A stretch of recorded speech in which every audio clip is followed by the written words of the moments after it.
तो शुरुआत करते हैं स्मैकडाउन की व्यूअरशिप के साथ में। सबसे पहले संडे आज, आई होप संडे आपका बढ़िया ही जा रहा होगा, घर पे मस्त एंजॉय कर रहे होगे, बाहर तो क्योंकि हर जगह काफी गर्मी हो रही है। तो लास्ट वीक की जो स्मैकडाउन की व्यूअरशिप थी वो थी 1.846 मिलियन व्यूअर्स, लेकिन इस हफ्ते ये घट गई ऑलमोस्ट 1.8 मिलियन पे आ गई है, 1.802 मिलियन व्यूअर्स। सो वैसे स्मैकडाउन के एपिसोड में रोमन रेंस कितना टाइम से आ नहीं रहे, पता नहीं क्या ही चल रहा है, लेकिन हाँ अगले स्मैकडाउन के एपिसोड में रोमन रेंस एंड निडल का मैच है, तो अब वहाँ पे एक्सपेक्टेशन है कि व्यूअरशिप और नंबर जो है ज़्यादा आ सकते हैं। कितने आएंगे वो नेक्स्ट स्मैकडाउन के एपिसोड को जब देखेंगे उसके बाद पता चलेगा। फील्ड यहाँ पर कुछ अलग ही तरीके की मज़े ले रहे हैं, या तो डब्ल्यूडब्ल्यूई की इस थिंकिंग पे या फिर डर्ट शीट्स पे जो बातें रिपोर्ट हुई हैं उसकी वजह से। मैंने आपको रिसेंटली बताया नहीं था कि डब्ल्यूडब्ल्यूई के जो इंटरनल लोग हैं, मैंने जिस बात के ऊपर मेरे को भी हंसी आ रही थी सुन के कि क्या सच में ऐसा सोच रहे हैं वो लोग, कि उनका ये सोचना है कि यार फील्ड ने ना फायदा नहीं किया है हमारा, इसने हमारे सुपरस्टार्स के कैरेक्टर्स को डिस्ट्रॉय किया। जैसे कि सेथ रॉलिंस का यहाँ पर एक नाम आ रहा था कि उनकी वजह से जो स्टोरी लाइन है ना फील्ड की वजह से, क्योंकि फील्ड का कैरेक्टर ही ऐसा है,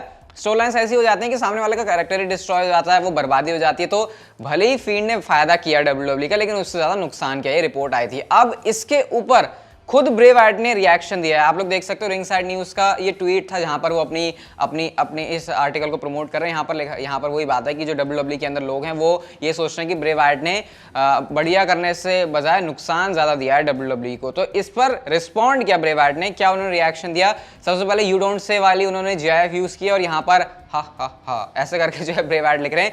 अब इस बात के मुझे दो मतलब समझ में आ रहे हैं, या तो ये हो सकता है कि फील्ड को इस बात से हंसी आ रही है कि ये वेबसाइट्स के ऊपर लोग क्या रिपोर्ट कर रहे हैं, क्योंकि एक्चुअल में तो कुछ ऐसा है नहीं, तो जिस बंदे ने भी ये रिपोर्ट डाली है वो कितनी घटिया है ये बिल्कुल बिलीव करने लायक नहीं है। या तो ब्रे वाइट ये कहना चाह रहे हैं, या फिर ब्रे वाइट ये कहना चाह रहे हैं कि अच्छा एक तो डब्ल्यूडब्ल्यूई मैंने तुम्हारे अंदर इतनी बड़े बड़े स्टोरी लाइन दी और अब तुम मेरे बारे में ही ऐसी बातें करोगे। तो अब इन दोनों में से आपको क्या लग रहा है, ब्रे वाइट क्या कहना चाह रहे हैं? क्या वो जो ये डर्ट शीट पर रिपोर्ट हुआ इस रिपोर्ट को गलत कह के ऐसे मजाक उड़ा रहे हैं, या फिर वो डब्ल्यूडब्ल्यूई के लोगों का मजाक उड़ा रहे हैं? मुझे समझ में नहीं आ रहा है इसके बारे में, क्योंकि इस रिपोर्ट के ऊपर बिलीव करना मुझे थोड़ा सा मुश्किल लग रहा है, क्योंकि ये बात गले के नीचे उतर ही नहीं रही है। लेकिन हाँ डब्ल्यूडब्ल्यूई के अंदर बहुत सारे लोग हैं जो कि क्या पता ऐसा सोच भी सकते हैं। तो आपको क्या लग रहा है ब्रे वाइट का रिएक्शन किस चीज के ऊपर आया है? कमेंट सेक्शन में आप लोग मुझे बता सकते हो। शैंकी सिंह ही होंगे जो कि डब्ल्यूडब्ल्यूई के अंदर अनडिस्प्यूटेड चैंपियनशिप के लिए हराएंगे रोमन रेंस को। ये बात केविन ओवेंस की नजर में पूरी पुख्ता हो गई है। अब वो जो ट्वीट नहीं था जो डब्ल्यूडब्ल्यूई ने अपने आर्टिकल्स में पोस्ट किया हुआ था, वो रोमन रेंस के उनको कौन हराएगा, उस पर रोमन रेंस ने खुद भी रिएक्ट किया था, पॉल हेमन ने भी किया था।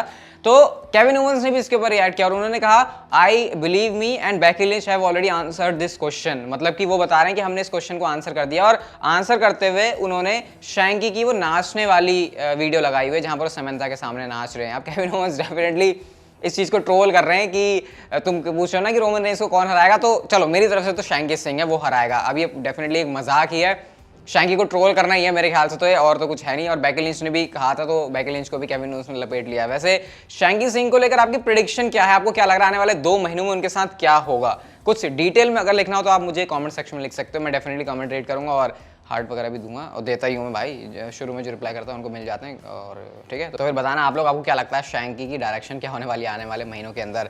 Roman Reigns and Bobby Lashley के बारे में रिसेंटली मैंने आपको बताया था कि शायद इनके पीछे हमको प्रोग्राम देखने को मिल सकता है, और उसके पीछे जो शुरुआत हुई थी वो कुछ ऐसे हुई थी जब बॉबी लैशली ने प्रीमियम लाइव इवेंट के अंदर वो रेप्लिका बेल्ट को ऐसे उठाया था और उन्होंने उसको किस किया था। तो उसके बाद बॉबी लैशली ने ये भी कहा था कि मैं जो है क्लियरली आ रहा हूं डब्ल्यूडब्ल्यूई चैंपियनशिप के लिए। तो उसके बाद अब सिनेरियो क्या है बॉबी लैशली को लेकर? तो अभी के हिसाब से जो रिपोर्ट्स आई हैं, डब्ल्यूडब्ल्यूई का प्लान नहीं है Roman Reigns and Bobby Lashley का मैच करने का, भले ही बॉबी लैशली ने इसको टीज किया हो।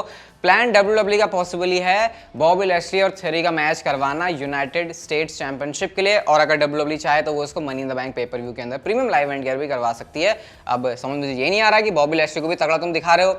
थ्योरी का मैच जॉन सीना के साथ होना है समर स्लैम के अंदर, जो कि मैंने आपको बताया था, रिपोर्ट्स के अकॉर्डिंग हमको पता चला है। तो अब यहाँ पे डब्ल्यूडब्ल्यूई क्या करने वाली है?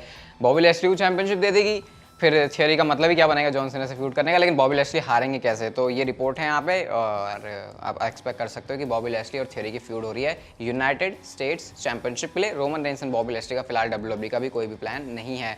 पेज के बारे में बात करते हैं, तो पेज के बारे में मैंने आपको बताया था कि उन्होंने पूरा एक लंबा चौड़ा सा पोस्ट डाला अपने डिजिटल प्लेटफॉर्म्स के ऊपर, जहां पर उन्होंने बताया कि कैसे अब वो डब्ल्यूडब्ल्यूई से जा रही हैं, अब उनका जो टाइम था डब्ल्यूडब्ल्यूई के अंदर वो ऐसा बीता वगैरह। तो उसके बाद अब क्या हुआ, पेज से उनके ट्विच स्ट्रीम पर ये पूछते हैं कि क्यों तुमने डब्ल्यूडब्ल्यूई के साथ कॉन्ट्रैक्ट साइन नहीं किया, तुम डब्ल्यूडब्ल्यूई से क्यों जा रही हो? तो इसका आंसर पेज ने शॉकिंग था मेरे लिए। उन्होंने कहा कि WWE ने मुझे रिसाइन ही नहीं किया, उन्होंने मेरे को सामने से ऑफर ही नहीं किया रिसाइन करने के लिए, तो ऑब्वियसली बात है फिर वो WWE में स्टे कैसे कर सकते हैं। तो ये रीज़न है कि आखिर पेज क्यों जा रही है WWE से।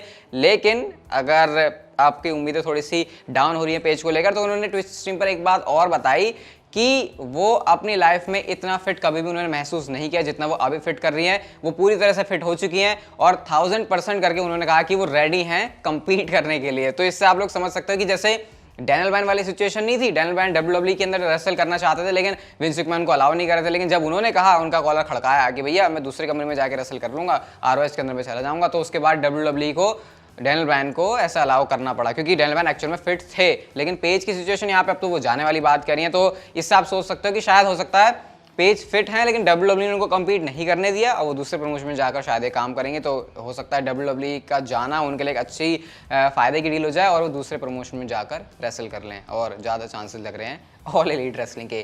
कोडी रोड्स की जो इंजरी वाली पूरी सिचुएशन चल रही है, जहाँ पर उनका अभी जो पेक्टोरल टेंडन आया है वो सर्जरी हो गई, रिकवर हो रहे हैं, 9 मंथ्स का WWE टाइम उसको लेकर बता रही है। अब अच्छी बात यह है कि आपको ये सारी चीज़ें इन सारी चीज़ों से आपको रूबरू होने का मौका मिलेगा क्योंकि WWE ने इस पूरी सिचुएशन को कोडी रोड्स के साथ जो चली है, उनकी इंजरी होने से लेकर रिकवरी तक, उसकी पूरी वो जो है डॉक्यूमेंट्री फिल्म कर रही है। तो जब आई थिंक कोडी रोड्स पूरी तरीके से फिट होकर वापस आएंगे एंड शायद उनके रिटर्न पर ही शायद WWE वाली डॉक्यूमेंट्री को लेकर आ सकते हैं, जहाँ पर हमको उनकी पूरी जर्नी पता चलेगी। जैसे WWE के अंदर क्रॉनिकल भी होती है WWE नेटवर्क के ऊपर, वो काइंड ऑफ उससे कुछ सिमिलर है, बट हाँ एग्जैक्टली इस डॉक्यूमेंट्री का नाम वो नहीं है, क्या पता क्रॉनिकल के अंदर भी आज ये भी हो सकता है। बट आपको पूरी जर्नी है कोडी रोड्स की देखने को मिलेगी और आपको पता चलेगा कि जब कोई बंदा इंजर्ड होता है, उसके बाद सर्जरी होती है, उसके बाद रिकवरी होती है, फिर रिटर्न होता है, तो उसका जो पूरा प्रोसेस है वो किस तरीके से होता है। रोमन रेंस के समर स्लैम मैच की बात करते हैं तो भैया जैसे मैंने आपको बताया था कि जॉन सीना और थियरी के मैच की करंटली WWE के प्लान से जो समर स्लैम के कार्ड के ऊपर है, तो ऑलरेडी रोमन रेंस का जो समर स्लैम का मैच है वो भी कार्ड के ऊपर आ चुका है और अभी न्यूज़ और भी ज़्यादा स्ट्रॉन्ग होती जा रही है कि रैंडी ओटन रिटर्न करते ही सीधा रोमन रेंस को चैलेंज करने वाले हैं अनडिस्प्यूटेड चैंपियनशिप के लिए। अब ये सारा सिनेरियो होगा कैसे? अभी रिडल और रोमन रेंस का मैच होने वाला है स्मैकडाउन के एपिसोड में। ऑब्वियसली इसका जो आउटकम है वो काफी प्रेडिक्टेबल है, आपको पता है, उसके बारे में ज्यादा कुछ बात करने की जरूरत नहीं है। लेकिन हमको सिर्फ मैच के रिजल्ट के ऊपर फोकस नहीं करना है, वो रिजल्ट किस तरीके से आता है वो भी एक इंटरेस्टिंग चीज होगी देखने के लिए, क्योंकि WWE इस बात को जानते हैं कि सबको पता है कि रोमन रेंस रिडल से तो एटलीस्ट चैंपियनशिप नहीं हारने वाले।